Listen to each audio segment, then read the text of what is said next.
de las oportunidades y el acceso de la población afroperuana, sobre todo a las oportunidades de educación.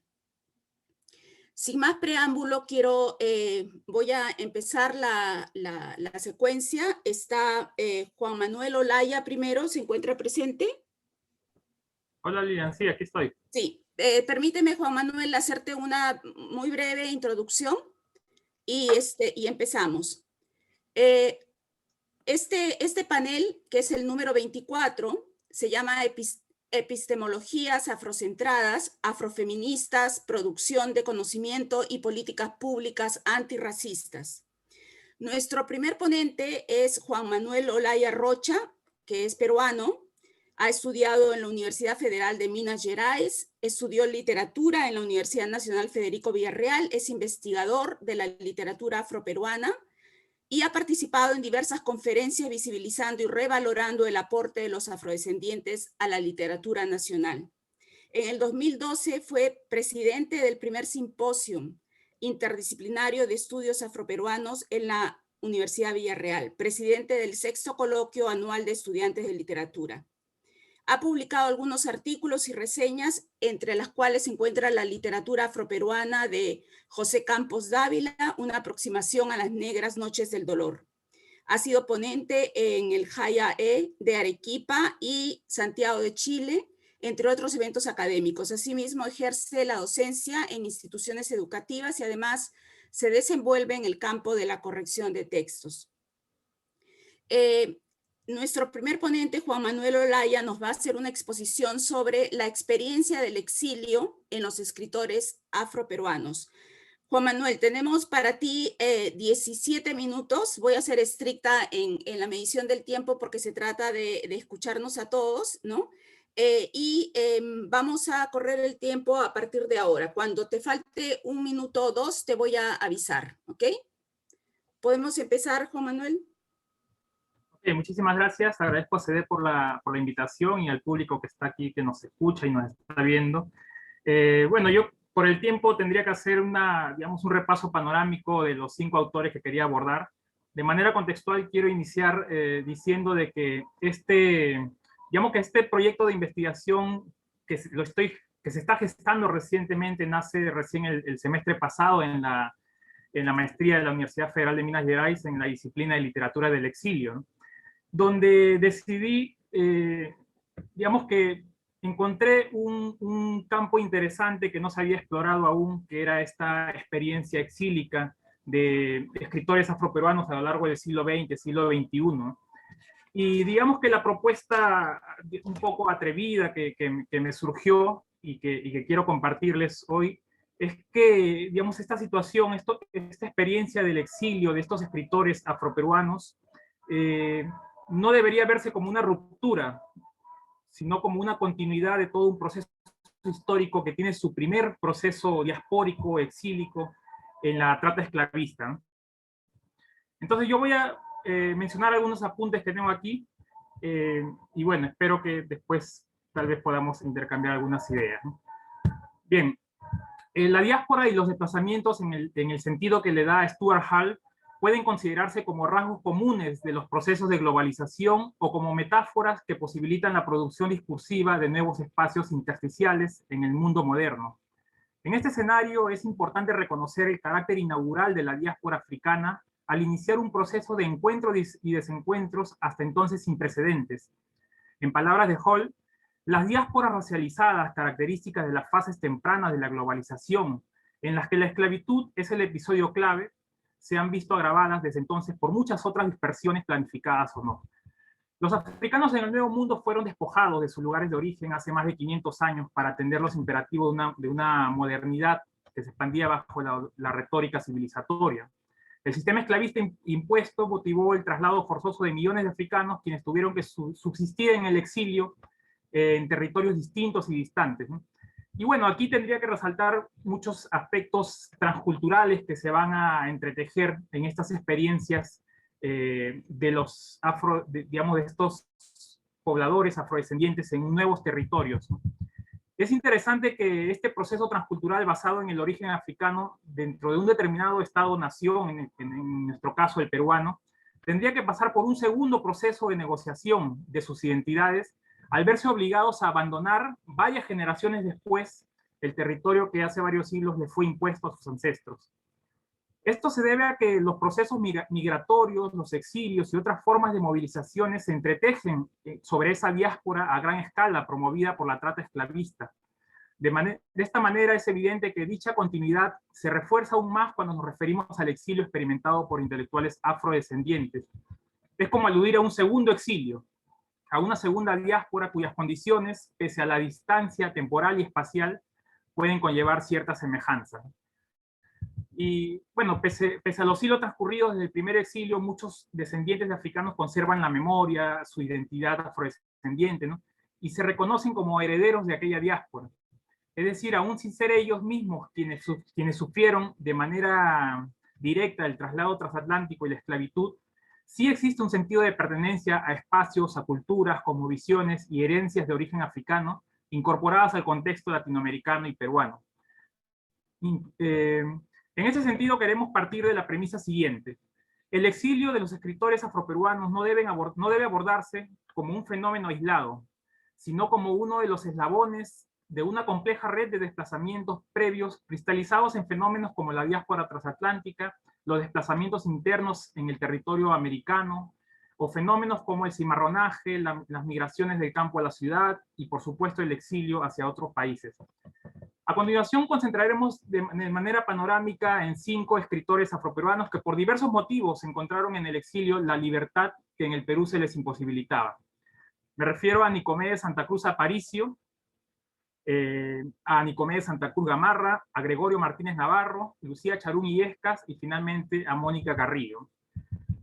En el caso de Nicomedes Santa Cruz Aparicio, el padre de nuestro poeta y decimista Nicomedes Santa Cruz Gamarra, Nicomedes Santa Cruz Aparicio nace en 1870 y él es enviado al exilio en 1881 en el contexto de la guerra con Chile, ¿no? En la ocupación de Lima.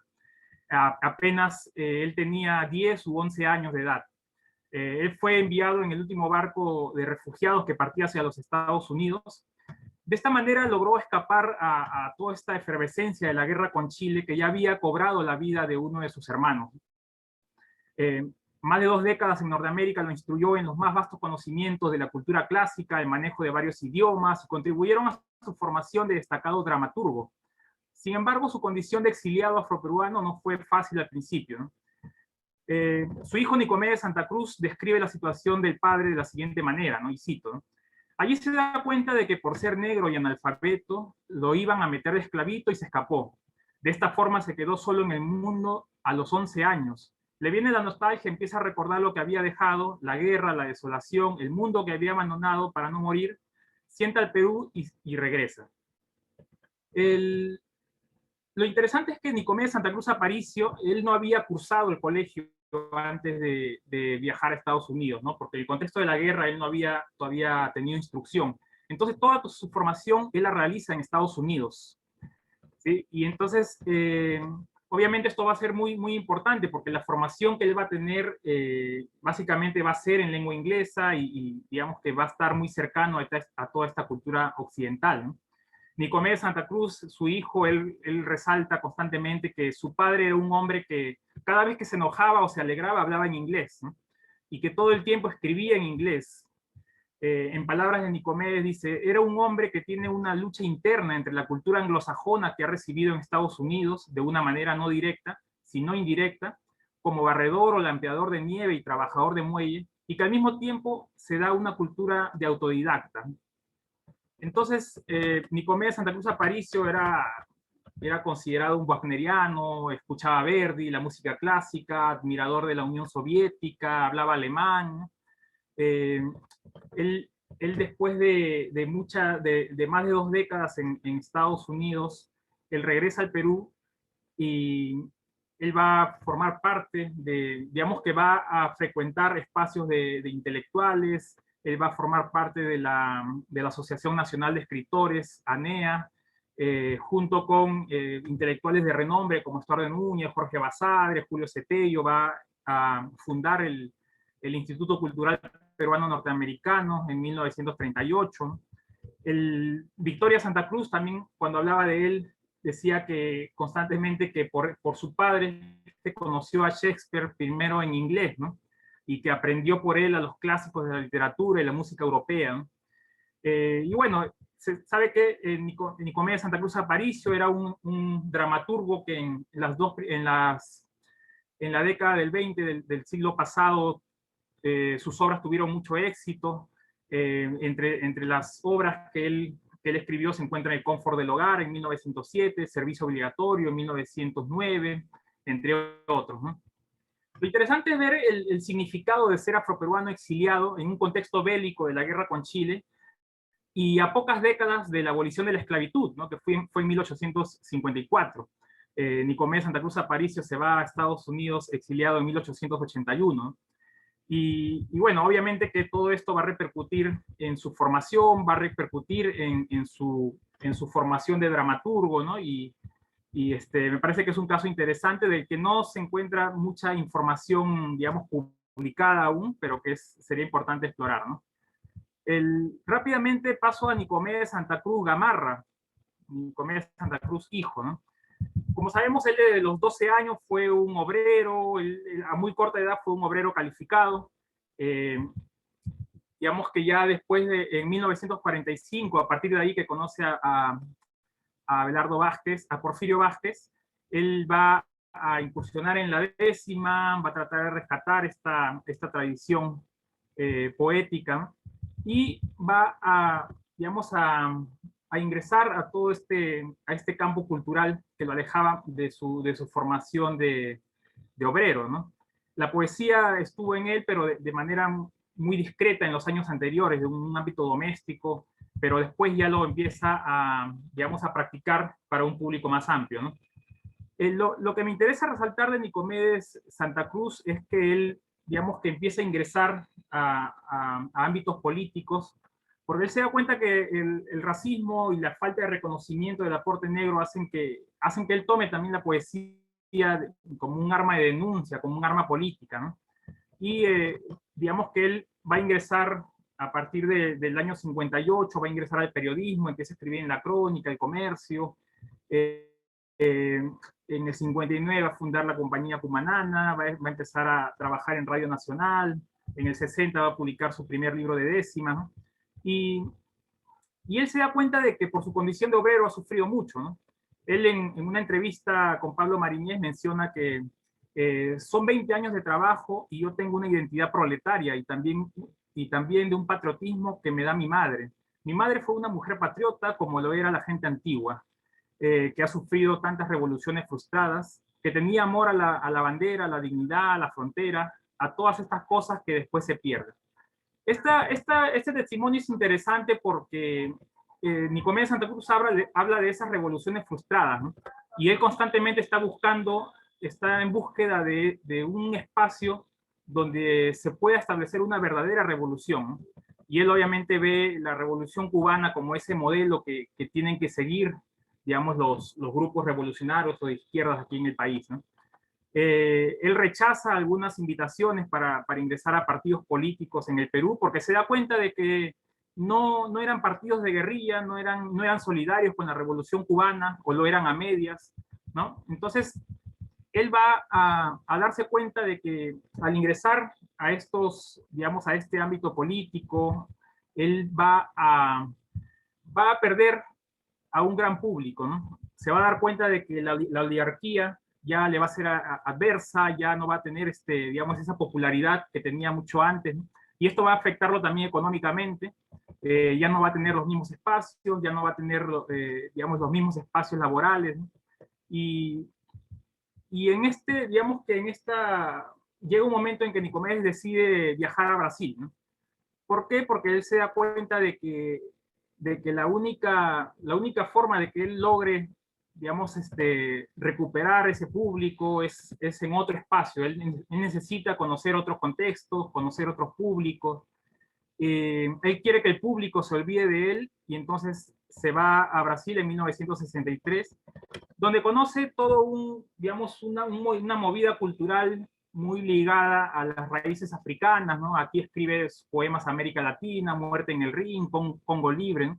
adquiere una visión más latinoamericanista, más africanista, y digamos que este viaje a Brasil justamente responde a esa motivación, ¿no? De que en el Perú a él se le habían cerrado determinados espacios debido a su incursión política, ¿no? Entonces, una especie de autoexilio que él decide realizar con la finalidad de que el público se vaya olvidando de él y volver cuando, digamos, cuando las cosas ya tengan otro clima, ¿no? Él vuelve a Brasil y se da cuenta de que en los espacios universitarios los estudiantes están muy politizados y se da cuenta que es un espacio adecuado para que él pueda ingresar, ¿no? Él empieza a frecuentar la Universidad de San Marcos, y se da cuenta de que el aplauso que siempre recibía, que era mayoritariamente de la oligarquía, en este caso, en los universitarios, era diferente, era minoritario, pero que era un aplauso político, un aplauso militante que para él tenía mucho más valor, ¿no? Entonces, él en el 67 también decide viajar a Cuba. Aquí es donde ve más de cerca la Revolución Cubana, escucha a Fidel Castro, asiste a una serie de eventos, y decide regresar al Perú con la convicción de aplicar esta revolución en nuestro país, ¿no? Y se mete, digamos, a colaborar o a trabajar con el gobierno de Velasco Alvarado, pero él no tiene muchas convicciones en el sentido de que siente que no es una verdadera revolución porque no participa el pueblo. Y, y después de la caída de Velasco, pese a que se refugió en la televisión, en la radio, las oportunidades le fueron cada vez menores, ¿no? No tenía, digamos, las limitaciones económicas, los espacios laborales se iban reduciendo constantemente.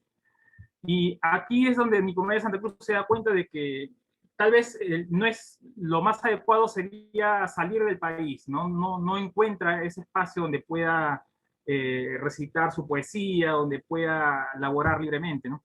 Incluso él menciona en una entrevista, y cito aquí, ¿no? La juventud de 14 y 17 años que me respetaba se burla de mí en las calles. Veo cómo me quieren tipificar con la pelona como si fuera una especie de grillete. Y el grito que le hacen a todos los negros, imitando mi voz y todo, por las calles y plazas, ¿no? Como un vejamen y una burla cruel. Es entonces cuando me doy cuenta de que todo está perdido. Y además de eso, pues se da cuenta de que, digamos, que hay estudiantes universitarios que lo repudian, que movimientos poéticos importantes en la época, como Hora Cero, también, digamos, que le dan la espalda. En palabras de él, dice, me satanizan por todo lo que he hecho, ¿no? Y el público que lo aplaudía antes, ahora lo critica, ¿no? Entonces, Nicomedes Santa Cruz decide salir del país. Él se da cuenta de que no tiene una producción para este momento y que el público no tiene interés en conocer la verdad, ¿no? Él menciona, dice, toda la fuerza que he perdido desde el año 1972 ante el público, lo recupero en Madrid por ser un público nuevo, pero por yo estar liberado de todas estas presiones, ¿no? Nicomedes Santa Cruz en 1980 decide autoexiliarse en Madrid, en España, donde digamos que encuentra un espacio de mayor libertad para poder moverse laboralmente, culturalmente, ¿no? Él quiere escapar de esta frustración que es la Lima post-revolución, y Perdón, que... Juan Manuel, tienes 1 minuto y medio para cerrar tu exposición. Gracias. Ok. Bueno, el tiempo es cortísimo. Voy a tener que pasar rápidamente. El otro caso es de Gregorio Martínez Navarro, ¿no? Él vivió tal vez las últimas 3 décadas, más de 3 décadas en Estados Unidos.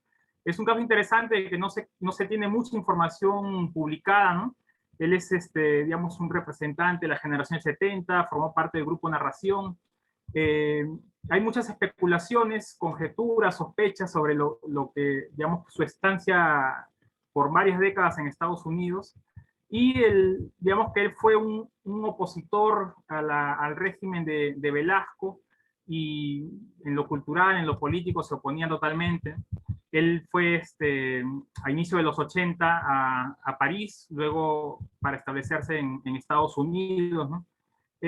Hay muchas, dentro de las especulaciones se habla de que él, digamos, había temas documentarios que le impedían salir de Estados Unidos, otros mencionan temas, digamos, que tienen que ver con su militancia política de izquierda, que hasta cierto punto le impedían volver al país, ¿no?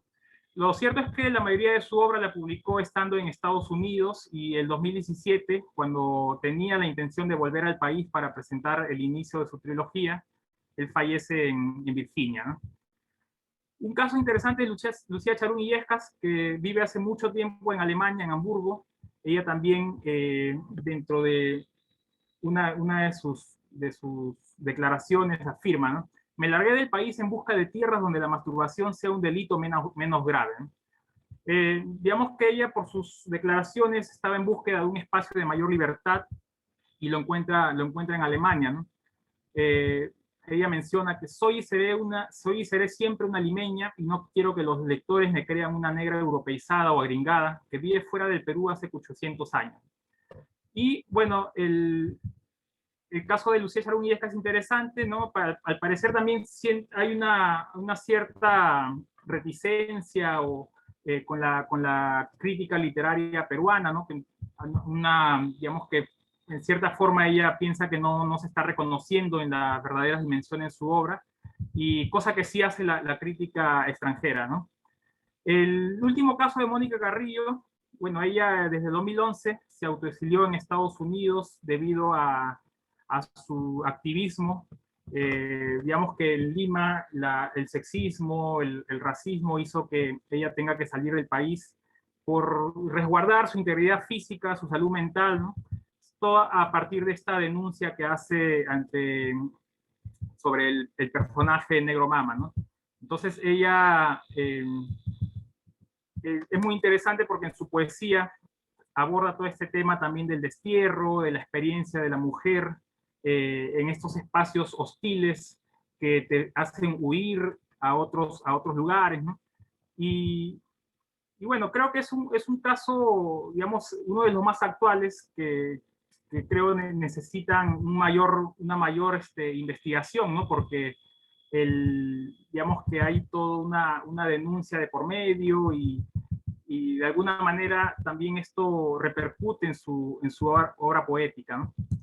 Y bueno, por el tiempo, creo que lo que podríamos decir es que hace falta, digamos, una visión más orgánica de todos, digamos, de estos autores, y quizá otros más, que han visto esta opción de salir del país como una necesidad ante la búsqueda de nuevas oportunidades, de libertades, ¿no? Que tal vez aquí en el Perú se les cerraba, ¿no? Y sobre todo es importante también ver cómo esto influye en su obra literaria, ¿no? Creo que en el caso de Mónica Carrillo, de Charún Illescas, de Gregorio Martínez, también es más evidente cómo estos elementos externos, productos del exilio, se reflejan también en su obra literaria, ¿no? Y bueno, eso es un proyecto que aún se está iniciando, y que espero, digamos, que se pueda indagar más información al respecto, ¿no? Bueno, eso sería todo por mi parte. Muchas gracias, Juan Manuel Olaya. Interesantísima tu presentación. Vamos a tener, espero, oportunidad de algunos intercambios. Más adelante vamos a continuar por el tiempo con la siguiente ponencia, que le corresponde a Lucy Miranda do Nascimento, de Brasil. Ok, entonces, no sé si se encuentra lista Lucy Miranda. No la veo conectada. Ok, Lucy, estás ahí. ¿Podemos empezar contigo, por favor? Permíteme hacer una presentación súper breve de tu trabajo, solamente para conocimiento de quienes nos están escuchando. A ver, Lucy Miranda do Nascimento es de Brasil. Ella es profesora de la Universidad Federal de Mato Grosso, Cuiabá, en Brasil, posee una maestría y realiza estudios de doctorado en el programa de posgrado en estudios de lenguaje en el PPGL UFMT, dedicándose a la investigación de la literatura afro-hispanoamericana de modo particular. Los escritores afrodescendientes Gregorio Martínez Navarro y Manuel Zapata Olivella. Su presentación es sobre la colonización en los países hispanoamericanos. Bienvenida, Lucy. Por favor, puedes iniciar tu presentación. Tienen, como ya les dije, unos 17 minutos y les avisaré cuando falte muy poquito. Gracias.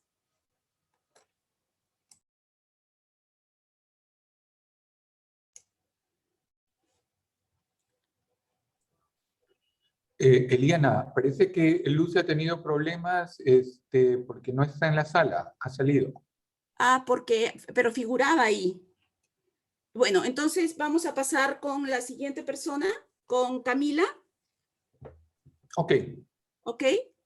Entonces, Camila, ¿cómo estás? Bienvenida. Hola, hola, buenas tardes. ¿Cómo estás, Camila? Bienvenida a este seminario. Voy a presentar muy brevemente a Camila. Camila Daniel es de Brasil.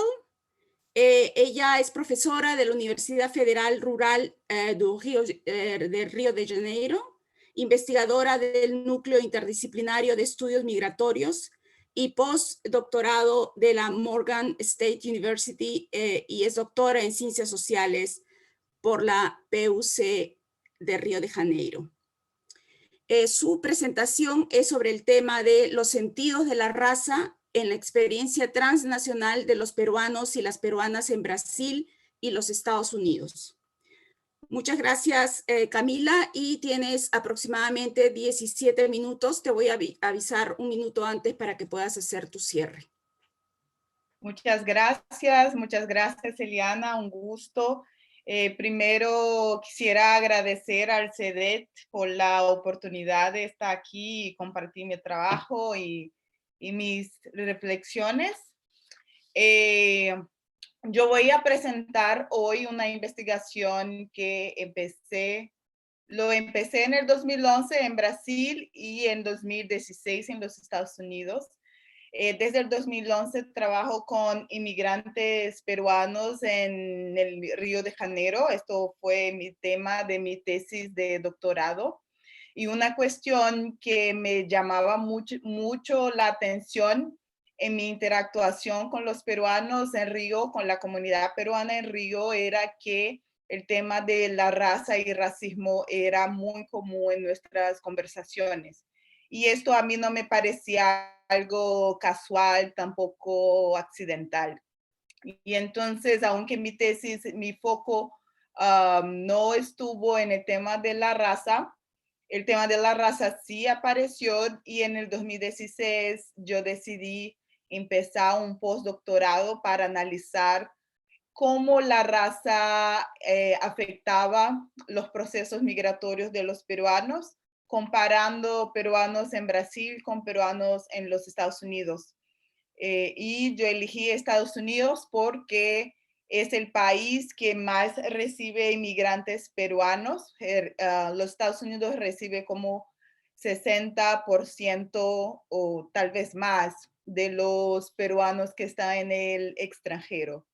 Entonces, Estados Unidos tiene un significado muy grande, muy importante para comprender los procesos migratorios peruanos.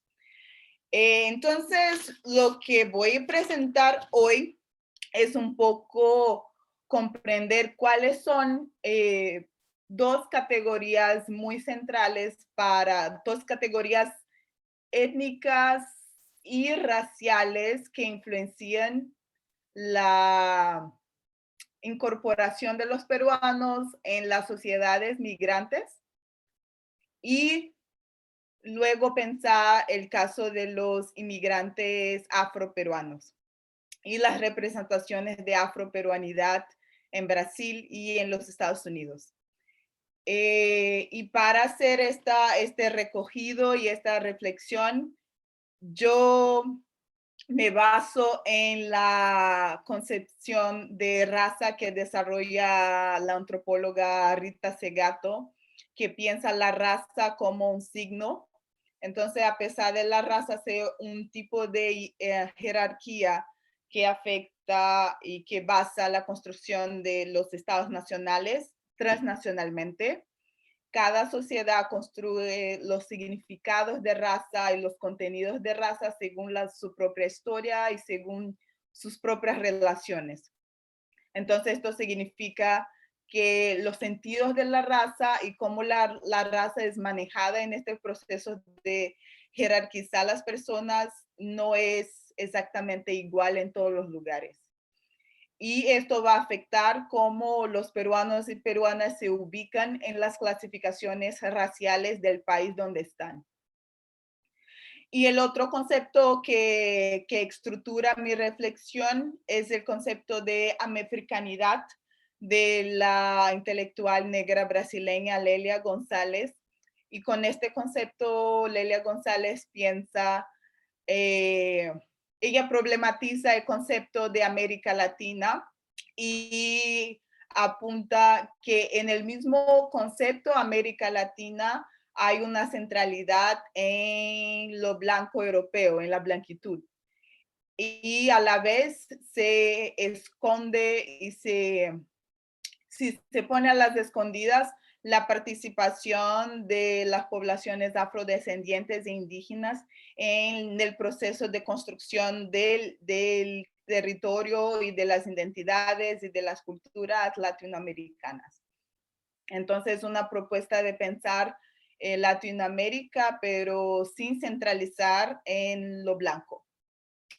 Entonces, comparando los procesos migratorios de los peruanos y la raza en Brasil y en los Estados Unidos, hay dos categorías que son muy importantes para que los peruanos y peruanas sean ubicados en las sociedades donde están. En el caso de los Estados Unidos, yo considero que esta categoría es la categoría latino, y en el caso de Brasil es la categoría indio. Las dos categorías son utilizadas por las sociedades estadounidenses y brasileñas, y son dos categorías muy problemáticas que ubican los peruanos en relación a otros migrantes también de Latinoamérica. Y en el caso de los Estados Unidos, la categoría latino es muy compleja porque es una categoría étnica, pero que en las relaciones ella también es utilizada como una categoría racial. Pero esta categoría incluye muchísimas personas de muchísimos identidades raciales diferentes. Entonces, incluso pensar en una definición de la categoría latino es muy difícil, y este no es el objetivo de mi presentación, sino que comprender los usos populares de la categoría latino en la vida diaria en los Estados Unidos. Y una cosa importante que todavía no he hablado es que la región donde yo desarrollé mis trabajos, y yo trabajo con la metodología etnográfica más que todo, fue la región de Washington, D.C., de la capital Washington, y la zona cerca de Washington, Maryland y Virginia. Y eso es muy importante porque hay grandes comunidades peruanas en otras partes de los Estados Unidos, como por ejemplo California, New Jersey y Miami. Y yo no estoy incluyendo estas comunidades, y es posible que estas comunidades tengan sus propias dinámicas.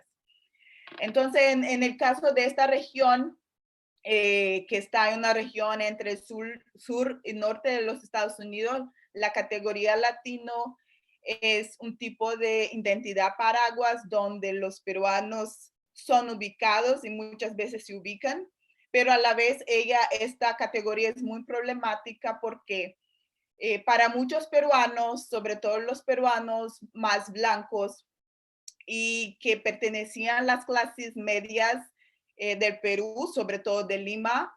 Ubicarse o ser ubicado en la categoría latina significa bajar en la jerarquía racial estadounidense, y esto es algo que para muchos es un proceso muy violento y muy incómodo, porque esto también significa dejar de acceder a privilegios. Y muchas veces, como el uso popular de latino espera que las personas que así son nombradas tengan un fenotipo particular, como una piel más oscura y rasgo más cerca de lo indígena o de una mezcla más visible y más lejos de lo blanco. Muchos peruanos más blancos no son vistos como latinos, fenotípicamente no son vistos y clasificados como latinos, no son socialmente leídos como latinos, y tampoco son completamente aceptados entre los blancos estadounidenses. A la vez, los peruanos que sí se acercan del fenotipo de latino que se espera en esta región, que se imagina en esta región, son incluidos en la categoría, pero ser incluido en esta categoría significa muchas veces construir redes de afecto y apoyo entre otras nacionalidades latinoamericanas, pero también muchas veces confrontar las discriminaciones en relación a la sociedad estadounidense. En el caso brasileño, la categoría indio sería esta categoría, una especie de categoría paraguas, donde muchos peruanos que en Brasil son fenotípicamente leídos como indígenas son ubicados, pero junto con peruanos también muchas veces son ubicados otros latinoamericanos de otras nacionalidades que tienen rasgos fenotípicos que son leídos en la sociedad brasileña como indígenas. Y ahí también es importante dejar claro que en el caso de Brasil, yo realicé mis estudios en Río de Janeiro. Entonces, lo mismo que comenté a los Estados Unidos se aplica a Brasil. Es posible que en otras partes de Brasil, como por ejemplo la Amazonía, los códigos raciales y el proceso de racialización de los peruanos seguirían caminos diferentes, distintos. En el caso de Brasil, la categoría latino también existe y es usada en Brasil para nombrar inmigrantes latinoamericanos, lo que denuncia el hecho de que muchísimos brasileños no se reconocen como latinos. Pero la categoría indio, más allá que la categoría latino, tiene un sentido racial mucho más fuerte. Y aunque muchas veces en Brasil se usa la categoría, los brasileños se las usan de una manera más como para exotizar a los inmigrantes peruanos que tienen rasgos fenotípicos más indígenas a los ojos brasileños. Para los inmigrantes peruanos que así son clasificados, la categoría es muy ofensiva, y para ellos, así como para los peruanos blancos que son nombrados como latinos en los Estados Unidos, significa bajar en la jerarquía racial. Lo mismo pasa con los peruanos que son nombrados y clasificados en Brasil como indio. Y esto tiene que ver con el histórico y el presente de la categoría indio en Perú, y que muchas veces los brasileños no conocen. Voy ahora a discutir el caso afroperuano para estar segura que me alcanzará el tiempo. Inmigrantes peruanos que se reconocen como afroperuanos, creo que el primer punto importante es que en Río de Janeiro yo solamente conozco un inmigrante afroperuano un inmigrante que se reconoce como afroperuano y que asume una identidad públicamente como afroperuano. Mientras en la región de Washington y Virginia, Maryland, sí hay muchos peruanos que se reconocen como afroperuanos y muchos de ellos tienen una presencia muy fuerte en el espacio público de la comunidad peruana, reivindicando su lugar como afrodescendientes, también en la comunidad peruana en el exterior, en el extranjero. Entonces, hay grupos, por ejemplo, musicales que desde la cultura reivindican la identidad afroperuana. Mientras en Brasil, yo solamente conozco este inmigrante que se reconoce como afroperuano y él es del norte de Perú, de Chiclayo. En la escena cultural peruana en Río de Janeiro sí hay muchas representaciones afroperuanas que son hechas por peruanos que no son afro y también brasileños, incluso brasileños afro y brasileños no afro que tienen interés por la cultura afroperuana. Entonces, aunque la presencia física de afroperuanos en la comunidad peruana en Río sea pequeña, la presencia simbólica es muy significativa, sobre todo desde el campo de la producción cultural, como la música y la danza.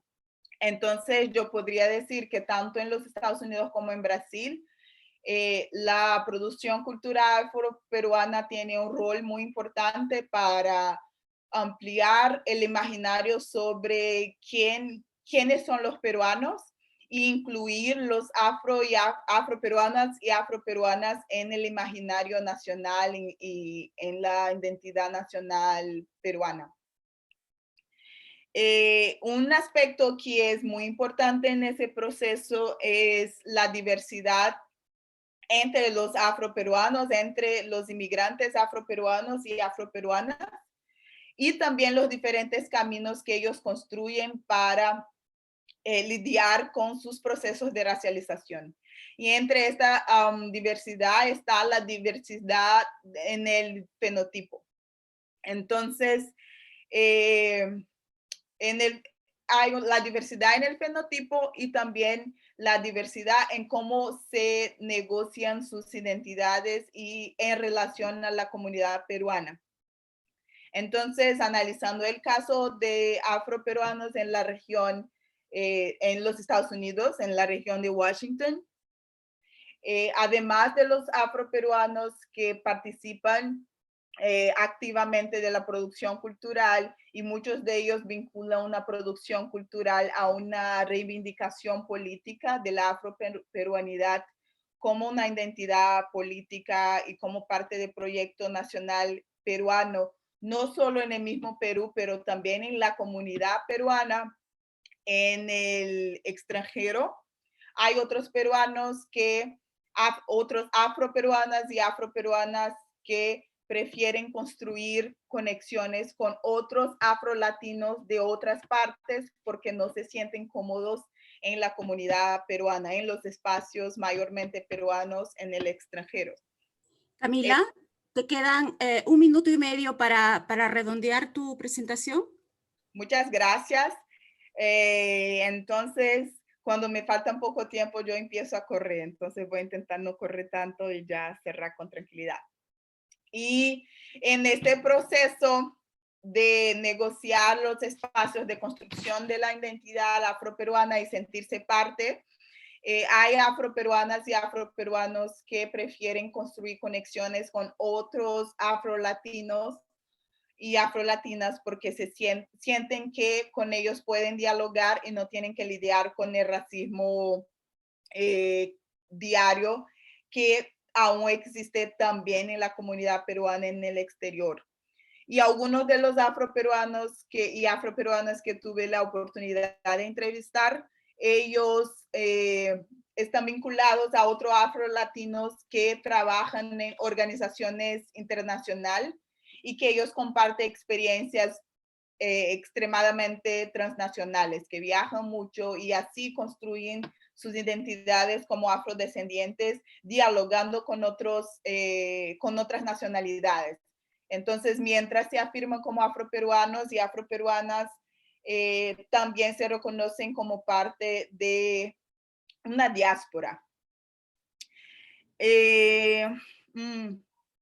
Yo creo que me quedo por aquí porque si empiezo a hablar más, voy a empezar a correr mucho y no quiero terminar así apurada, y tal vez si tenemos más tiempo para los debates, yo sigo con las reflexiones en el debate. Entonces, para cerrar, yo quiero cerrar hablando lo importante que es mi lugar como antropóloga negra en este proceso de hacer un trabajo sobre raza y racialización, ya que yo también soy un cuerpo racializado, y el hecho de que yo soy una mujer negra en muchos espacios peruanos ha sido problemático, pero también en muchos espacios, y siento que sobre todo entre afroperuanos me ha sido una oportunidad, me ha abierto puertas.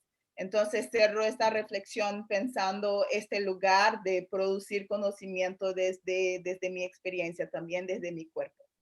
Muchas gracias. Gracias, muchas gracias, Camila.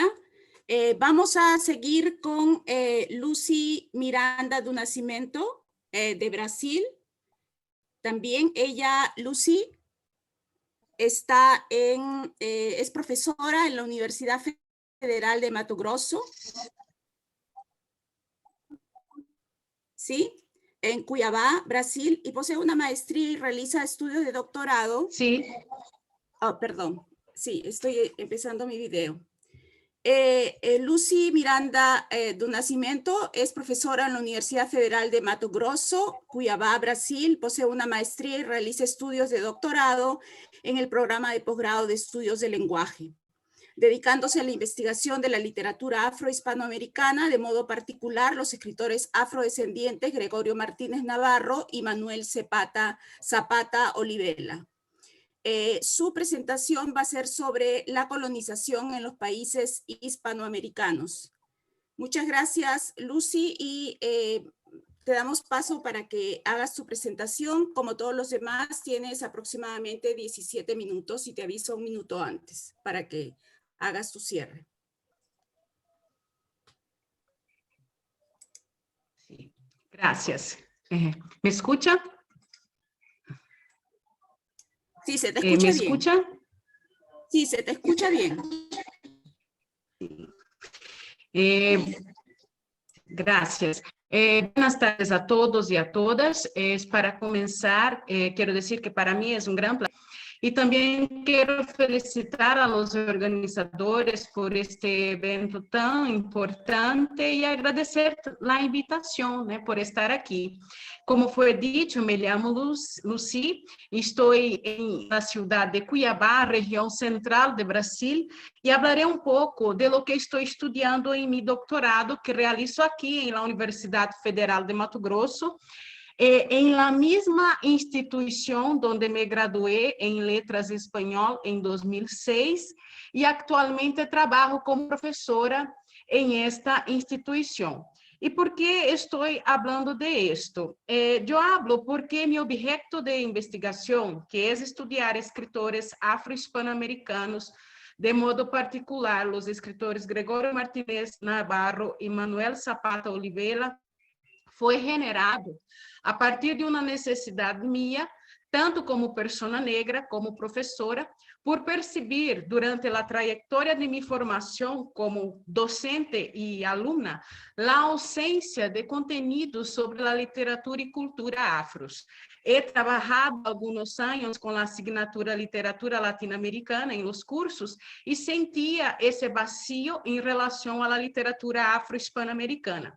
Es claro que muchos cursos de graduación en Brasil pasaron o están pasando por reformulaciones para que esté en conformidad con las leyes recientes que establecen la obligación de la enseñanza de la historia de África y de la cultura afro-brasileña en las escuelas públicas y privadas. Es un avance, no podemos negar, pero aún está tardío, considerablemente. Entonces, esa ausencia en las academias y escuelas siguen proyectando ideales de la época de la colonia, donde los aportes africanos y la presencia negra fueron invisibilizados, ya que el proyecto de formación de la identidad nacional en los países hispanoamericanos creó una conciencia americanista determinada por la noción de autenticidad, donde la intelectualidad pensante de la época valoró lo que era peculiar de cada país, como el paisaje, el indígena, el africano de la diáspora y sus descendientes fueron rechazados, ¿no? Siendo elaborada una conciencia americanista que se estructuró en un americanismo sin negros, como habla la investigadora colombiana Nina Friedman. Y consonante, Jesús Chucho García afirma que los ensayos filosóficos iluministas que influyeron a las acciones de los intelectuales del nacionalismo fueron corrientes que respaldaron un pensamiento único y universal en el cual la perspectiva eurocéntrica fue considerada como verdad absoluta. Entonces, así, una pluralidad de voces, historias y conocimientos afros fueron escamoteados para atender intereses de la hegemonía blanca europea, creando un discurso único y homogeneizador sobre la nación americana. Sin embargo, no podemos olvidar que hay otras narrativas que buscan trascender esa voz única, eurocéntrica. Y en ese sentido que pienso sobre la necesidad de conocer y estudiar escritores afrodescendientes.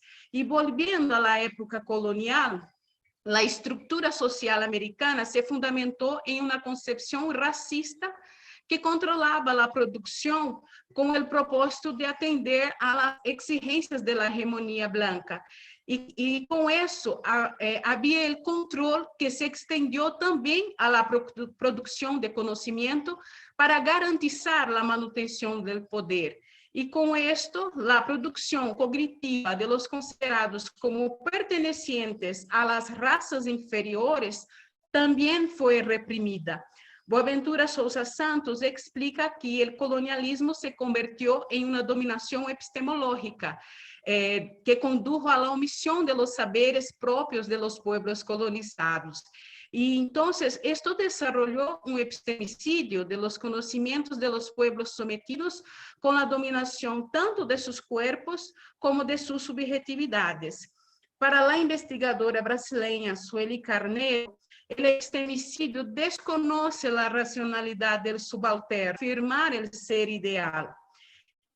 Pero cabe resaltar que mismo con todo el aparato del poder y del saber eurocéntrico para negar los aportes afros en el continente americano y forjar su pasado histórico, es innegable la colaboración de los africanos y de los afroamericanos en la configuración histórica y cultural de América. Existencia que empieza desde que el africano fue secuestrado de su tierra. Son hechos que demuestran su lucha por libertad y por continuar existiendo. Tales hechos siguieron por medio de los cimarrones que buscaban construir en el contexto americano espacios de libertad y al mismo tiempo recrear una identidad propia. las prácticas cimarronas mantuvieron los saberes ancestrales que fueron repasados de modo oral por varias generaciones y ultrapasaron siglos de imposiciones, conservando los códigos culturales de África. Y aquí yo hablo sobre cimarronaje y práctica cimarrona, como Franklin Miranda, Rogério Mendes, Jesús Chucho García y otros. Bueno, entonces el cimarronaje es una manutención esencial para el ser africano superculturalmente, ya que la cultura trae consigo la ancestralidad y la historia de un pueblo.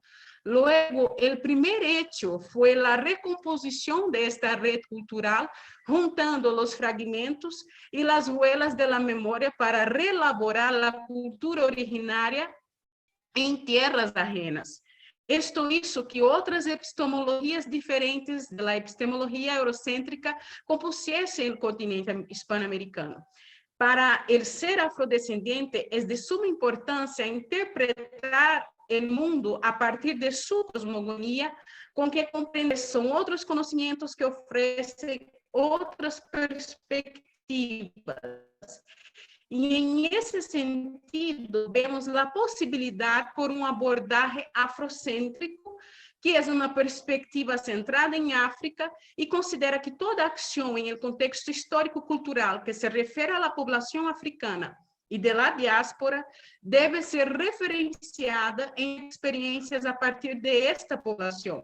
Molefe Asante coloca que la afrocentricidad postula la pluralidad y dialoga horizontalmente con otros conocimientos, percibiendo de modo positivo la existencia de abordajes múltiplos para el conocimiento del mundo que es tan plural y diverso.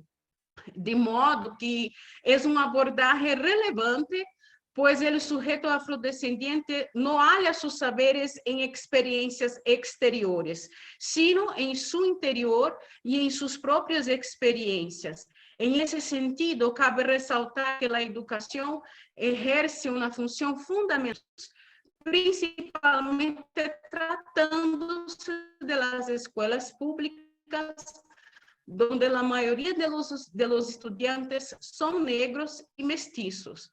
Es importante que los materiales didácticos aborden producciones hechas por negros y que traten sobre negros en la perspectiva afrocéntrica. Siendo así, la literatura es de extrema relevancia en este proceso por su característica cultural y su relación con la sociedad. Pues cuando leemos un escritor como el afroperuano Gregorio Martínez Navarro, que construye sus novelas con personajes negros como protagonistas, percibimos la diferencia en relación a muchas obras que traen personajes negros estereotipados, porque hay la valoración del lenguaje y costumbres populares negros, que demuestra una escrita que marca la presencia negra en la cultura peruana. Como ejemplo, tenemos el premiado libro de Martínez, que es Canto de Sirena, donde el escritor retrata a un negro como personaje principal, lo cual fue inspirado en su primo, Candelario Navarro. Es un relato oral en primera persona del anciano Candelario, que cuenta junto a sus recuerdos de vida los aspectos sobre la cultura popular. Es una narración que describe el sujeto afroperuano, el lenguaje oral, sus cosmovisiones. De ese modo, la memoria individual del personaje plasma también la memoria colectiva de los afroperuanos. De modo análogo, tenemos el escritor afrocolombiano Manuel Zapata Olivella, con su magnánima obra Changó, el Gran Putas, que describe la epopeya de los africanos en el continente americano y representa en forma de ficción los pormenores de lo que fue el impacto de la diáspora en América. Esta narrativa trae términos en lengua africana como Muntu, Cora, así como los nombres de las deidades africanas, como ejemplo Changana. Todas todas las acciones relacionadas a la diáspora son atribuidas a la ira vengativa de Changó y no a la supremacía europea. Zapata crea por el estético una perspectiva afrocentrada, pues pone al sujeto africano en el centro de los fenómenos, prevaleciendo sus valores y saberes, desestructurando la epistemología eurocéntrica, el discurso único. Por lo tanto, de modo sucinto, vimos que estos escritores traen una perspectiva positiva, tanto del negro como de sus saberes y prácticas, los cuales indudablemente contribuyeron en la formación de las Américas. Notamos también que la literatura tiene un papel importante en la formación identitaria, de tal modo que literaturas escritas por afrodescendientes que narran sobre el negro y sus historias en un abordaje afrocentrado posibilitan una educación antirracista y promueven la criticidad del sujeto negro acerca de su realidad y al mismo tiempo trae una endurecida y sumisa, sino empoderada, centrada en sí y sus valores de rasgos africanos. Bueno, creo que yo fui un poco rápida, pero así yo concluyo mi presentación y agradezco por la atención de todos. Muchas gracias. Muchas gracias por el tiempo, por la medición del tiempo. Lucy, vamos a continuar con la siguiente exposición. A ver, un segundito que estoy preparada para quienes pasan el tiempo, pero no para quienes me dejan un poquito de tiempo libre. A ver, entonces vamos a continuar con la siguiente exposición.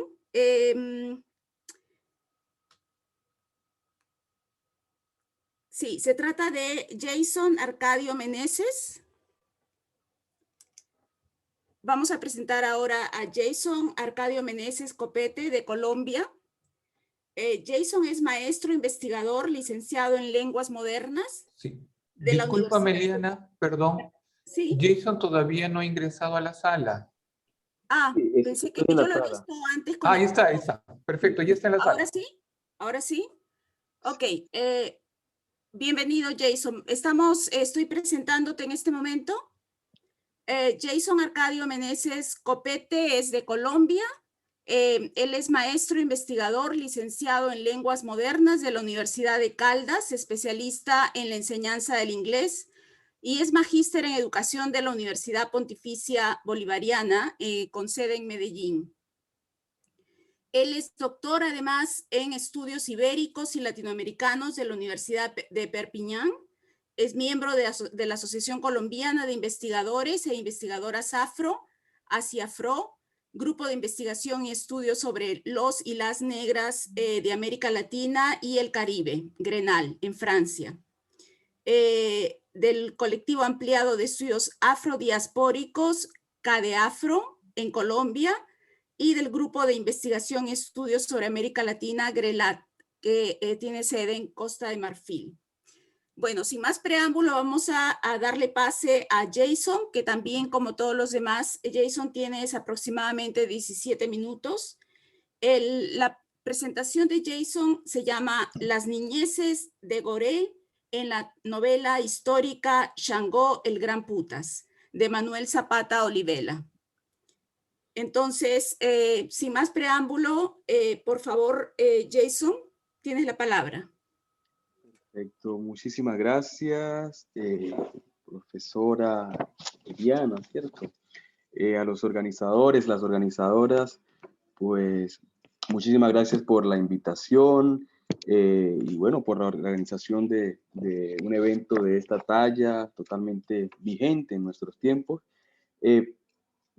Hay una imagen en la pantalla de Google que no corresponde, entonces no sé si el técnico podría ayudarnos con esto. Te pide que pongas escapar. A ver, intenta eso. ¿Escapar? Es ESC. Lo que pasa es que es la pantalla de Lucy Miranda que está compartiendo todavía. Exacto, entonces, esperen. Y no hay forma de detenerlo. Bueno, espero no cuente solo los minutos, ¿no?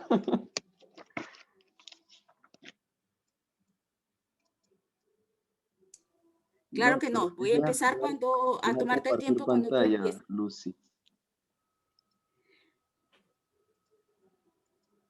Porque ahí no es solo cerrar las No, páginas, sino salir de arriba. Lucy, por favor, en la parte superior de su pantalla va a haber un botón verde o tal vez negro que va a decir dejar de compartir pantalla.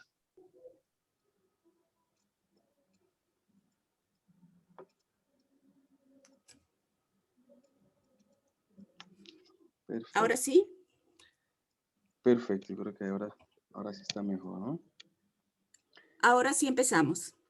Bueno, entonces decía, bueno, muchísimas gracias por la participación que me permiten en este evento. Pues mi conversación, digamos, va a estar muy vinculada a lo que ya han planteado algunas de las compañeras, pero particularmente me inscribo en un campo de estudios o una categoría también analítica que queremos abrir desde diferentes dinámicas, particularmente desde el seminario Taller Internacional África en la Escuela, que es esta categoría de las niñeces de Goré, ¿no? Esto buscando situar históricamente ese rol protagónico de niños y niñas en el marco de todo este proceso de la diáspora africana por las Américas, por los Caribes, y de esta manera pues impactar un poco el campo de estudios de las infancias, de las niñeces, de la adolescencia, para, digamos, desplazar esta categoría universalista de niño, niña, que nos viene desde las instituciones internacionales y que nuestros países han incorporado sin la más, digamos, la más mínima, digamos, crítica, ¿no? Entonces, desde esta categoría pretendo en este caso acercarme a su presencia en esta novela histórica de este gran maestro afrocolombiano Manuel Zapata Olivella y su obra, digamos, cumbre, ¿no? El Changó, el Gran Putas. Cuando hacemos referencia a las niñeces de Goré, pues estamos haciendo referencia, bueno, ya decía, a una categoría analítica, campo de estudios afrocentrado, que pretende situar las memorias históricas de las niñeces africanas y de la diáspora en la larga duración. Eso implica adentrarse en los imaginarios sobre las niñeces, en las culturas de las africanías, en contrapunteo con las representaciones sociales racializadas y universalistas occidentales. Además, estas retoman simbólicamente la isla de Goré como representación de la Maafa. En algún momento hablábamos ayer hablaban en alguno de las conversas de ese punto de no retorno, ¿no? La representación de esa Maafa, esa gran tragedia humana, las colonizaciones, tratas y esclavitudes, ese crimen contra la humanidad, la vorágine que transita por el hacinamiento en los campos de concentración, en las islas del África Occidental, los barcos negreros, los mercados humanos, los humanos, el desembarazamiento, las violaciones sexuales, las plantaciones, las minas, las haciendas, las presas para cazar cocodrilos, el maltrato, etcétera, con vínculos directos en el no lugar de las infancias hoy. Cuando hablamos, digamos, en un panorama más actual de las infancias de Goré, el panorama es más violento cuando se intersecan raza, género, clase, ubicación geográfica, lengua, habla y desobligamiento. Eso para esta última, para marcar la idea del destierro, migración y desplazamiento y tomar de alguna manera distancia de estas categorías porque no explican el fenómeno a profundidad de lo que sucede en estos marcos. Es decir, La experiencia de las niñeces racializadas debe ser leída también en perspectiva de interseccionalidad. Una niña negra, empobrecida, víctima de la guerra rural, con un habla particular del español, o una niña embera, en este caso grupo indígena chocuano, empobrecida, víctima de la violencia armada rural, que habla embera y en español como segunda lengua. En contraste, el jardín infantil y la escuela no solo se silencian ante la realidad, sino que profundizan en la exclusión, la discriminación, la ideología racista, la glotofobia, la amnesia voluntaria o el acallamiento de las niñeces para configurar el destierro de sí y el imaginario de los indeseables, anormales y normalizables, pobres, desviados, civilizables, aplazables, malformados, no pertenecientes, mal hablados, incomprensibles, invisibilizados e inexistentes, predecibles en cuanto a sus coeficientes intelectuales, ¿no? Niños o niñas afrogenios, tendríamos que plantearnos, ¿cierto?, cómo en el imaginario social, si se lo representan siquiera, viejos conocidos e infantilizados perennes, ¿no? Totalizables en sus personalidades, no pertenecientes, poco merecedores del afecto, que se objetivan en prácticas y relaciones cotidianas como de forma consciente o inconsciente. Por tanto, los niños y niñas afrocolombianas resultan ser en la dignidad, inilustrables en los textos, innarrables desde sus subjetividades, silenciables ante sus experiencias, sancionables por sus particularidades culturales, no ejemplares para la sociedad inexistente, y podríamos seguir describiendo, digamos, todo ese panorama que desde esa puerta del no retorno en la isla de Gorée representan, digamos, la experiencia, en parte, ¿no?, de este lado hegemónico, la experiencia de las niñeces de Gorée.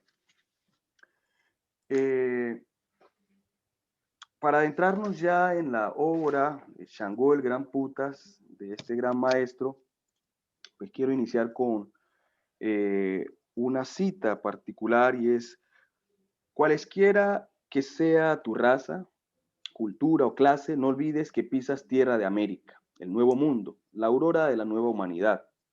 Por lo tanto, hazte niño.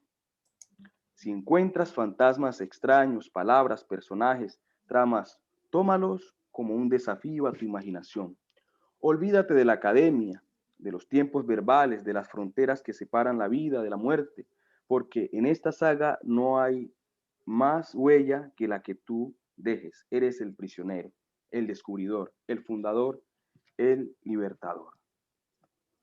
El éxito de Shango el Gran Putas, la obra cumbre de el ecobio Manuel Zapata Olivella, radica en la complejidad de escenarios, la perplejidad que evocan sus personajes, la profundidad de las historias, el multiverso presente en las narraciones, los ritmos narrativos y sus contrastes, las dimensionalidades de su lenguaje muntual, el profundo espíritu libertario y emancipador, entre otros, elaborado durante 20 años de investigación obligada. Investigación obligada, queremos decir, comporta el enfoque de la sancofa, la colocación o ubicación histórica del sujeto, retomando un poco a Semmelman. Es comprometida, localizada, transformadora, sociocrítica y, como lo nombro, desde el eco mágico sentipensar, ¿no? Ese pensar con la vida, pensar con los espíritus, pensar con la magia, pensar desde, a ver, este mundo mítico que no es, desde nuestra perspectiva, no es, es también lo real. Una novela que recoge el paradigma autonómico del irrumpir frente a la historia para convertirla en historia, ¿no? Esa historia con mayúscula para llevarla radicalmente a la pluralidad. Confronta la propaganda histórica, retomando este concepto de Dubois, sobre las africanías, de la cual, ¿sí?, nos habla Du Bois. Y se revela contra los sistemas literarios americanos, ¿no? Como decía Cornejo, incapaces de superar las bases conceptuales del positivismo y códigos estéticos de Occidente. Por tanto, se inscribe una novela ejemplar de la presencia histórica africana en las Américas y los Caribes, una apuesta ontológica del mundo como con una perenne vigencia en esa búsqueda precisamente de la historia desde la propia voz, ¿no? Y de la experiencia. En la primera parte, que es donde me voy a detener, y no tenemos el tiempo para ir mucho más allá, el autor recrea una versión histórica mítica de los inicios de la esclavización que involucra la invocación de las espiritualidades africanas y los ancestros, para luego proponer un camino religioso espiritual mediante la metáfora de la maldición de Changó. También se evocan los procesos de invasión, sometimiento y colonizaciones en las Áfricas por parte de los sarracenos contra algunos pueblos del oeste para venderles a los europeos esclavistas y mercaderes, un tema que también, digamos, en esas memorias de las esclavizaciones pronto poco debatimos. Abro comillas: en las aldeas donde mis mayores adoraron a los gloriosos Mai, ahora se alzan mezquitas en las que nuestros príncipes sometidos y humillados recitan el Corán. Pero el mayor vejamen sobre mi pueblo es la trata de esclavos. Los sarracenos sangran nuestras aldeas, encadenando madres, hijos y padres para venderlos a los diolas en las riberas del Níger. En este apartado se narran 4 aspectos que deseo destacar desde el lugar de las niñeces de Gorée. Por un lado, los desechos, lo que llama Manuel Zapata Olivella los desechos del tráfico negrero.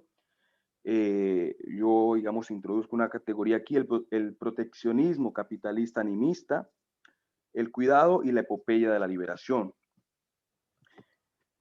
En este primer aspecto, las niñeces son recreadas por el autor en el apartado introductorio sobre la vorágine, ¿no? Que él mismo llama los desechos del tráfico negrero. Desde el inicio de la obra, Manuel Zapata Olivella no escatima en evidenciar los impactos multidimensionales e interseccionales generados por la vorágine. En este contexto, las niñeces de Gorée emergen desde la idea del abandono. Comillas: las almas enfermas, los cuerpos sin sombra, los malditos de Changó se mueven silenciosos en torno a los muros. Arrastran la mirada temerosos de encontrarse con el rostro agraviado de sus ancestros. Persistían en sobrevivir alimentando los gusanos de la pierna ya separada de sangre, el ojo lleno de visiones con los hijos y mujeres abandonadas en la aldea incendiada. Son los desechos del tráfico negrero que atizan el fogón de la factoría.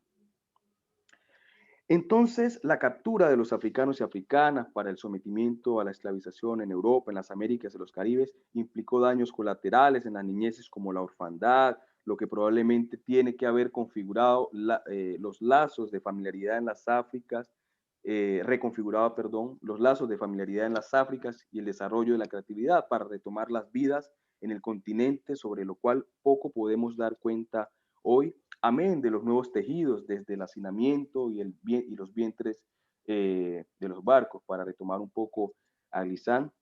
He visto, comillas, he visto saquear mi aldea nativa, las madres arreadas con sus rebaños de cabras y sus hijos marcados con la carimba del fuego. Asimismo, las niñeces también eran capturadas por los esclavócratas occidentales, nombrados por Zapata como las lobas blancas, junto a sus padres y madres. En este contexto, nuestras mujeres abrazan a los pequeños que chupaban sus senos resecos. Ni para las madres ni para los hijos existió un cuidado importante. El alimento de los pequeños y pequeñas respondía más al espíritu de humanidad de las personas secuestradas, ¿no? Y desde allí inician a tejerse, digamos, nuevos lazos también. De ahí que los esclavizados y esclavizadas pensaran, comillas, solo el llanto de los niños altera nuestro plan, ¿no? Hay un lugar al niño totalmente importante en la medida en que hasta los momentos de la revolución, de la rebelión en los barcos, pues también de alguna manera afectado, modificado ese plan por la presencia de esos niños, ¿no? Entonces es un lugar importante que se le da en la sociedad. Por su parte, las lobas blancas estarían más interesadas en un mínimo cuidado, se puede inferir, una vez se acercaban al destino de mercado. En este marco ya se tendría una idea de quienes lograban soportar el largo viaje. Comillas: imbéciles, los van a dejar morir de hambre. Eran algunos de los gritos desesperados de los esclavizados y esclavizadas.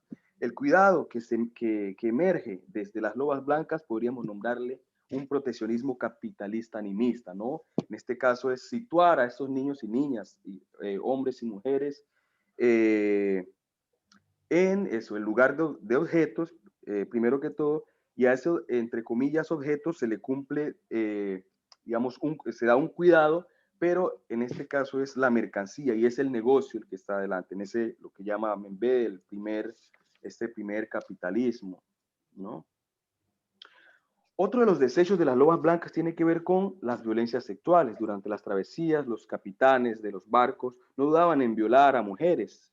Las niñas esclavizadas no escapaban a la mentalidad misógina y patriarcal de los esclavócratas. Manuel Zapato Olivella, a través del personaje, el capitán Muñiz, muestra la obsesión de las lobas de acompañarse de mujeres, generalmente las más jóvenes, niñas. Por un lado, estas eran objetualizadas y utilizadas durante la travesía y por otro lado, algunas eran reservadas para la venta de su sexo virgen, ¿no? Lo que nos lleva a colegir que se trataba de menores de edad. En este marco, las jóvenes y niñas intentaban huir del abuso de las lobas de la tripulación que desesperadamente buscaban su sexo y desvirgarles, ¿no? Igualmente, surge el papel que representan algunas mujeres como exil y mujeres con poder que podían representar un peligro para las lobas. Abro comillas. Su guardia intenta asomarse a la claraboya, pero el filo del alfanje le rebana la cabeza. Ya en la cubierta, las malinques corrían perseguidas por la tripulación. Quien me desvirgue una esclava lo cuelgo del mástil, gritó el capitán. Los mamulecos volvieron a ajustarse los pantalones con desgano, mientras en el castillo de la popa Esili forcejea con dos negreros que la desnudan. Quítenle hasta el último trapo, no sea que esconda una daga. No moriré yo con el vientre abierto por un herrero musulmán. A través de la ventanilla pudo observar que el capitán disfruta a solas la comilona preparada para ambos. Su ojo tuerto y el resoplido de sus sorbos le reviven el terror que sintió de niña cuando fue raptada por los beduinos en una pequeña aldea de Timbuktu. Los puñetazos sobre la mesa atrajeron la presencia del contramaestre. Necesito 2 guardias a la entrada de la recámara. No te alarmes por los gritos de la fulanque y vigila que las jóvenes esclavas no sean violadas. Espero cobrar buen precio por su virginidad. Sorprendido. Jason, tienes 1 minuto y medio para redondear tu presentación y terminar. Gracias. Perfecto, muchísimas gracias. Wow. Sorprendido con su última advertencia, Rivaldo le responde con rencor. Se trata de un botín de asalto y reclamo mi parte. Entonces voy a pasar, no tenemos tiempo, voy a pasar a la etapa final de la epopeya de la liberación. Indudablemente la esclavización no existe sin la epopeya de la liberación. Por tanto, el vientre de los barcos negreros fue también escenario de emancipación, libertad y trascendencia. No obstante, la represión durante el trágico viaje fue severa y mucho peor después de los procesos de rebelión. Disparen a las cabezas, rematen a los heridos, eran algunas de las órdenes que daban las lobas. Esos asesinatos eran también una forma de lo que conocemos hoy como asesinatos ejemplarizantes, para generar terror, controlar los espíritus e impedir las rebeliones. Comillas, nuevos grilletes se prendieron a nuestros brazos y una larga cadena une todas las argollas. Así avanzan en sus mañas para encadenar y manejarnos, pero también los hijos de Shango aprendemos a morir matando. Otra vez, el silencio de los secovios, ni siquiera los niños hambrientos se atreven a levantar el llanto. Y fuera, por el aire, por la corriente del río, como todas las noches, retumba el llamado de nuestros tambores. Muchísimas gracias y bueno, estaré dispuesto para los intercambios ahorita. Muchas gracias, Jason. Muchísimas gracias por respetar el tiempo. Vamos a pasar entonces inmediatamente a nuestra última exposición, que está a cargo de Lilian Salinas Herrera, que nos acompaña desde Chile. Su exposición se llama Identidades, Memorias y Resistencias afrodescendientes en la novela Jonatás y Manuela. Aproximaciones desde la africana Womanism de Clenora Hudson Wims. Lilian Salinas Herrera nació en la ciudad de Los Andes, en Chile. Es candidata al doctorado del programa de literatura hispanoamericana contemporánea de la Universidad de Playa Ancha y cuenta con estudios de pregrado. Es profesora de inglés, licenciada en educación de la Universidad de Playa Ancha en Valparaíso. Entre el 2008 y el 2012 ha realizado estudios de magíster en literatura con mención en literatura inglesa y norteamericana. Ella desde el año 2018 hasta el momento está cursando su doctorado en literatura hispanoamericana contemporánea en el Centro de Estudios Avanzados de la Universidad de Playa Ancha, gracias a una beca de excelencia que le ha otorgado la institución. Su tesis está guiada por la profesora Nascimento dos Santos y gira en torno al análisis literario comparativo de 4 novelas latinoamericanas. Contemporáneas, contextualizadas en el tiempo de la colonia y que poseen la particularidad de haber sido escritas y protagonizadas por mujeres afrodescendientes. Entonces, sin más preámbulo, le damos la palabra a Lilian Salinas. Lilian, tienes 17 minutos aproximadamente. Te aviso un minuto antes para que cierres. Muchas gracias, Eliana, por la presentación. Un saludo fraternal a todos, a todas, a todos quienes están viendo y escuchando estas presentaciones. Hoy les traigo para compartir un pedacito de mi investigación de tesis doctoral que, como bien dijo Eliana, está centrada en un corpus de 4 novelas latinoamericanas que tienen la particularidad de haber sido escritas por mujeres afrodescendientes quienes dan protagonismo a la vez a mujeres afrodescendientes, lo cual es bastante innovador. Particularmente estas novelas están centradas en la época de la colonia, por lo tanto la imagen de la mujer esclavizada, centralizada en ese contexto específico, se escapa, en estas novelas se escapa de aquel canon hegemónico que las victimizaba por siempre. Acá ellas surgen empoderadas, gracias a sus tradiciones, gracias a sus herencias, vemos otro tipo de mujer esclavizada. Bueno, este es un ejemplo de una de las novelas, la cual es Jonatás y Manuela, de la escritora ecuatoriana Luz Argentina Chiriboga. Luz Argentina Chiriboga, como dije anteriormente, es una escritora que se reconoce en esa afrodescendencia. Ella ha recibido diversos reconocimientos a nivel mundial. Sus novelas han sido traducidas a 3 idiomas, italiano, francés, inglés, y no solamente ella se expresa a través de las novelas, sino que también a través de la poesía, del ensayo, del relato, entre muchos otros.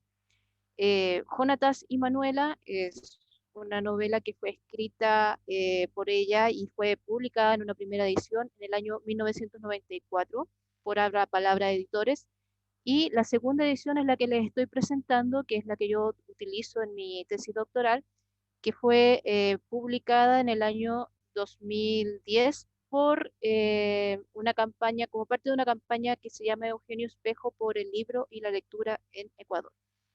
Bueno, a la par con presentarles la novela y hablar de ella, quiero también introducir una teoría que es la columna vertebral con la que guío mis análisis.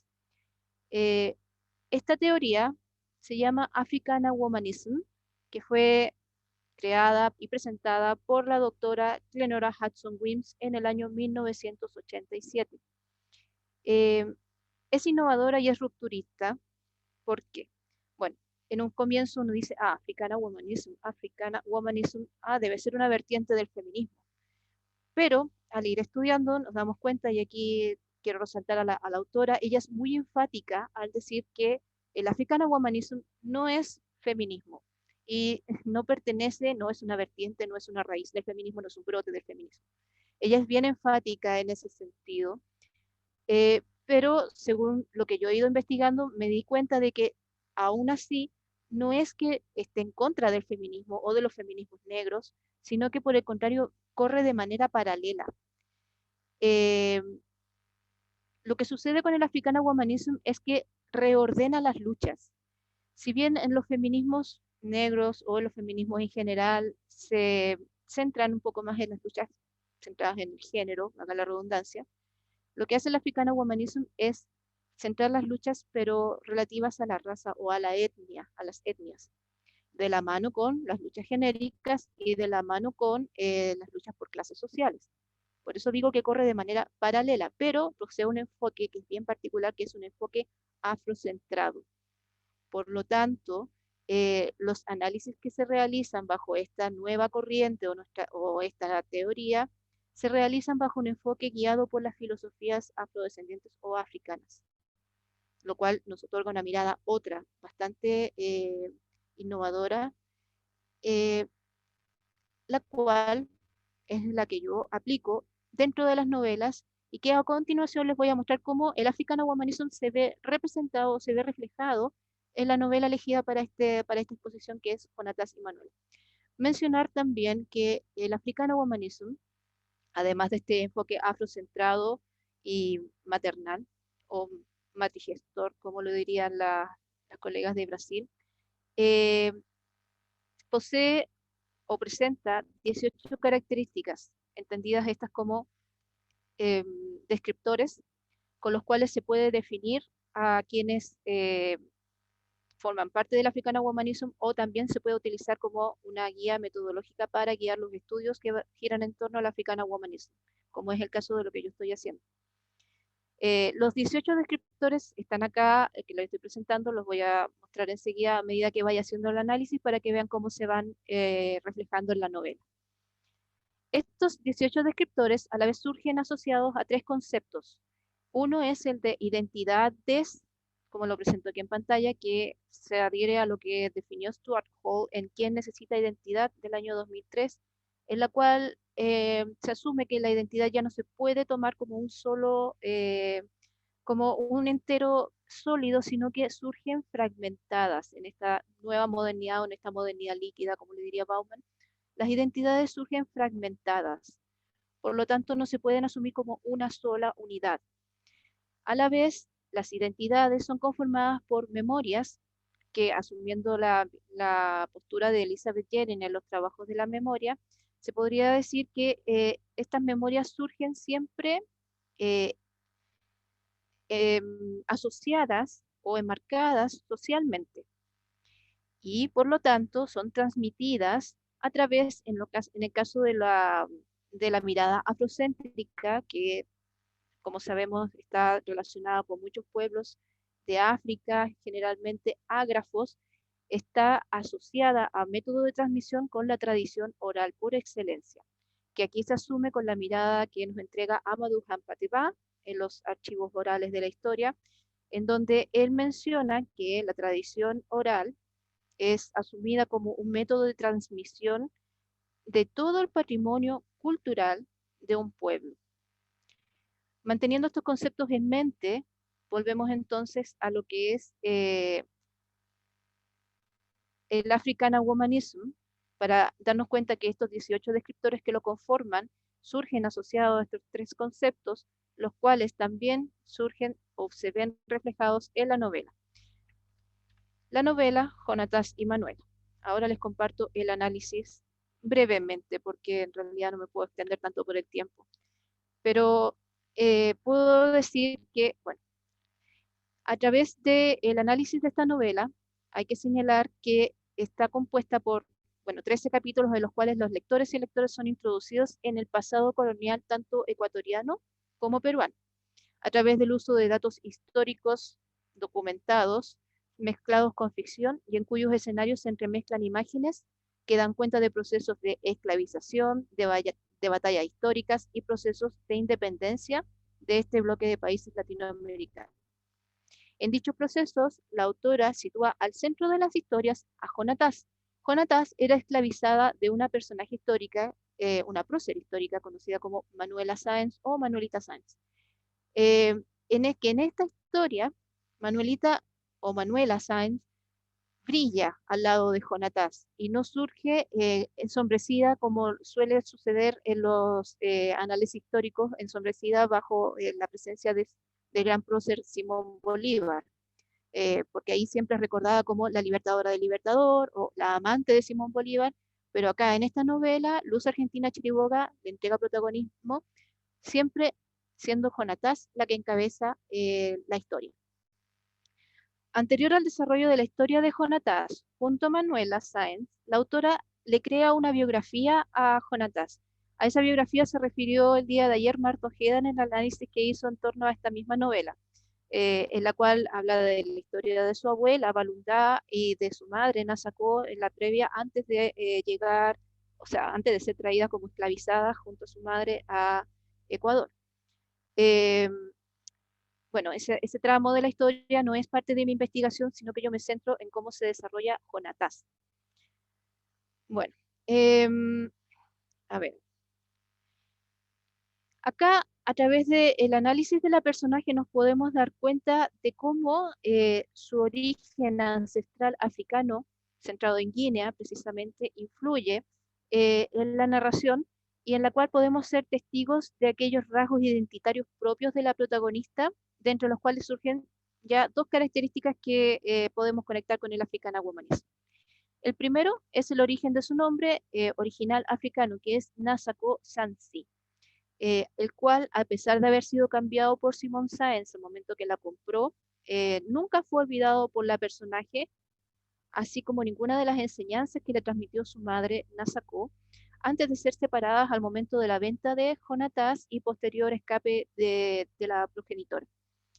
Así, el derecho de autonombrarse surge asociado al rescate de sus memorias y tradiciones arraigadas en África, en las que el nombre Nasacó la une tanto a su madre como a su abuelo Javí, al cual ella no conoció, y a su abuela Balunda. Aunque ella acepta y responde ante el nombre de Jonatás a lo largo de su historia, a lo largo del relato de la novela, en el último capítulo vemos cómo la personaje nos da cuenta de que jamás se olvidó de su verdadero nombre porque se reencuentra con su madre y al verla, ella la nombra como Nasacó Sansi, ante lo cual Jonatás responde. Por lo tanto, nos da cuenta de que ella jamás olvidó su verdadero nombre. Por otra parte, su nombre africano también la une a sus tradiciones y raíces de una manera espiritual casi mágica, ya que su abuelo Javí, tras consultar a un hechicero que se llamaba Merecí, le pidió que por favor le diera a algún espíritu que cuidara a su hija que ya había sido capturada y había sido esclavizada. Entonces Merecí le entrega el espíritu del caballo o el espíritu Sansi, se lo quería entregar a Nasacó, que era la hija de Javí, pero le advirtió a Javí que no podía dárselo a Nasacó porque se interponía la que iba a ser su nieta, lo cual efectivamente sucedió y se da cuenta en la novela, porque al momento de nacer, Nasacó Sansi presentaba unas características que aquí cito la novela. Tuvo en sus manos una niña con un olor a caballo sudado y tan penetrante que hizo esfuerzos para no dejarla caer en el petate. Cuando lloraba, de su garganta salían tenues relinchos. Cierro cita.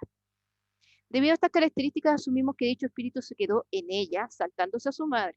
Al ver al bebé, su padre decide agregar, sin tener idea de la herencia de Merecí ni nada, agrega el apellido, o sea, el segundo nombre Sansi, porque según él mismo dijo, mi hija tiene algo de caballo.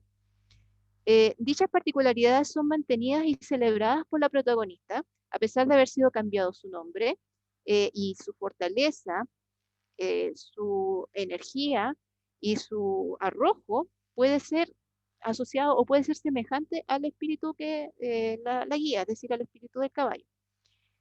Dicha fortaleza se une a la valentía demostrada por la protagonista, quien es representada por la autora como una niña y luego como una mujer que jamás se mostró sumisa a pesar de su condición de esclavizada, junto a Manuela Sáenz, con quien lideraban diversas aventuras que después se transformaron en proezas, porque ellas robaban joyas y robaban tesoros para, una vez adulta me refiero, para comprar la libertad de diferentes esclavizados y esclavizadas,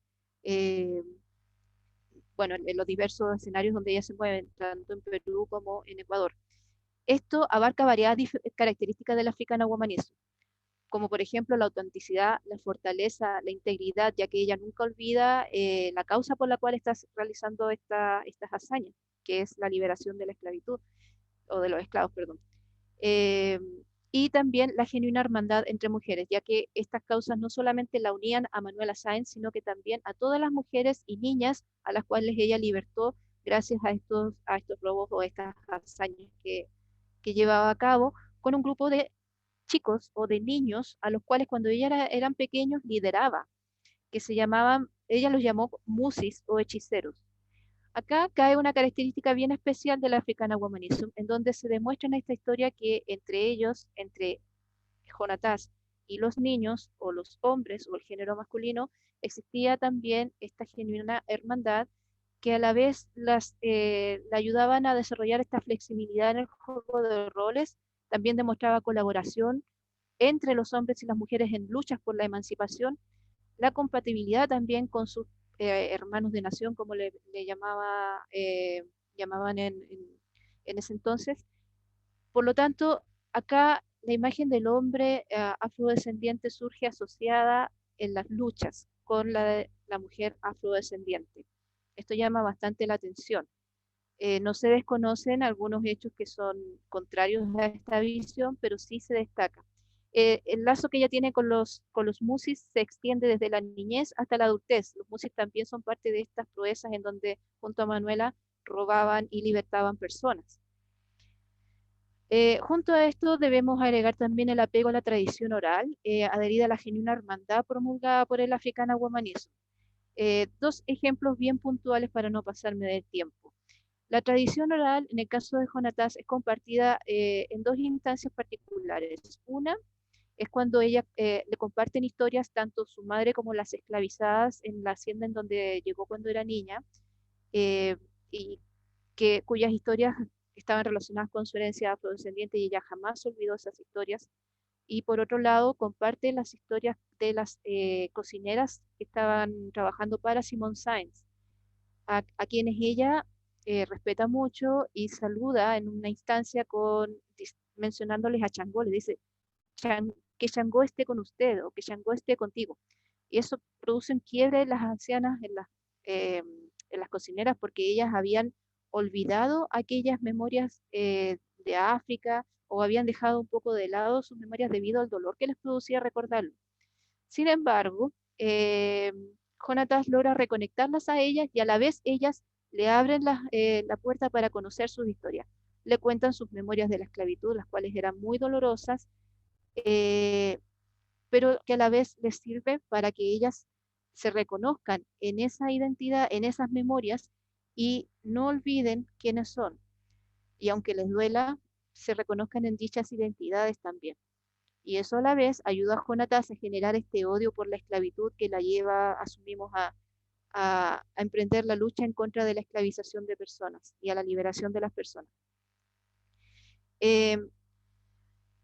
Además de esos relatos compartidos con las cocineras, ella tampoco nunca olvidó quién era su madre. Gracias a las memorias transmitidas también en el tiempo que estuvieron juntas, ella jamás olvidó su herencia ancestral y tampoco olvidó la importancia de su madre, que en ese tiempo había sido rebautizada como Juana Carabalí.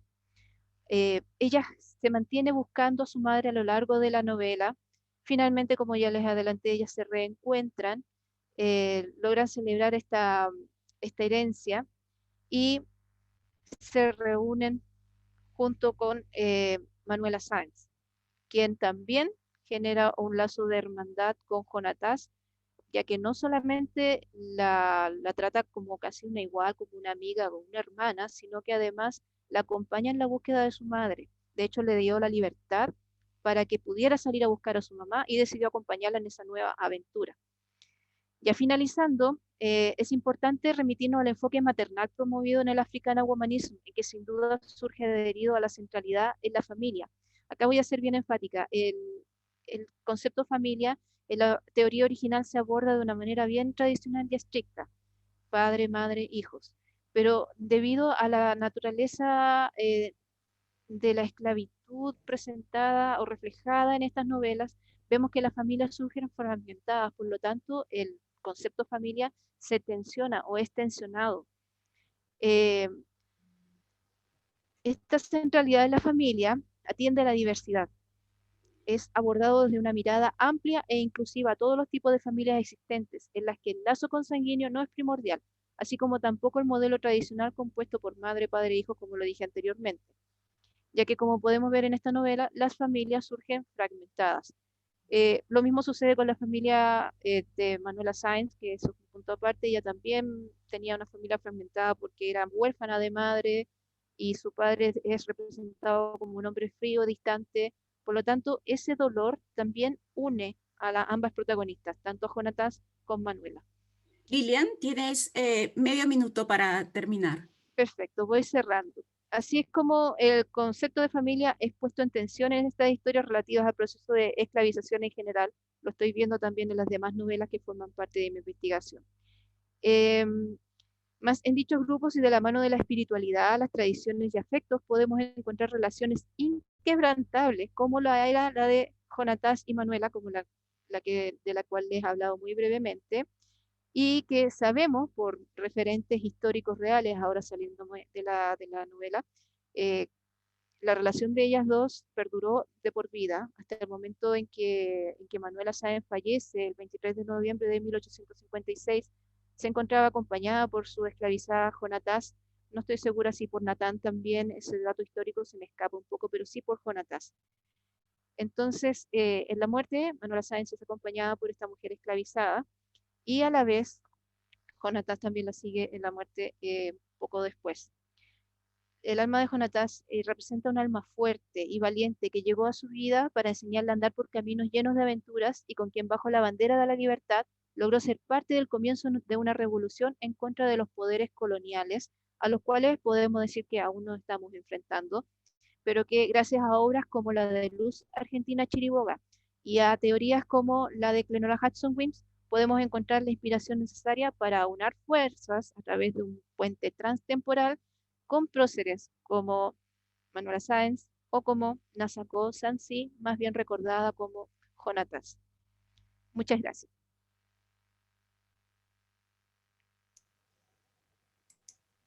Muchas gracias, Lilia, por tu respeto del tiempo y por la interesante presentación que nos has hecho.